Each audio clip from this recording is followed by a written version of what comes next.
வணக்கம் நண்பர்களே.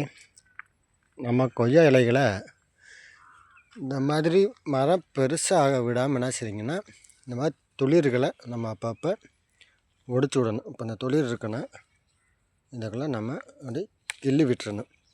அப்படிங்கும்போது பக்கத்தில் பார்த்திங்கன்னா இந்த மாதிரி பக்க கிளைகள் நிறையா இன்னும் காய்கள் மகசூல் அதிகமாக தரும். பார்த்திங்களா, இதை நம்ம கட் பண்ணி விட்டுருக்குறேன், ஒடிச்சு விட்டுருக்குறேன்.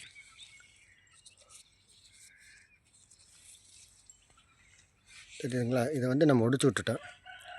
அதனால் பார்த்திங்கன்னா பக்க கிளைகள் நிறையா இன்னும் மகசூல் அதிகமாக தரும்.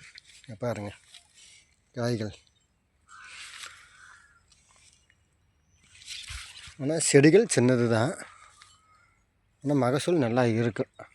இந்த கொழுந்துகளை நம்ம சுகர் உள்ளவங்க நார்மலாகவே அனைவரும் இந்த கொழுந்துகளை நம்ம சாப்பிடலாம். அது உடம்புக்கு மிகவும் துகர்ப்பானது, நல்லது, உடம்புக்கு நல்லது.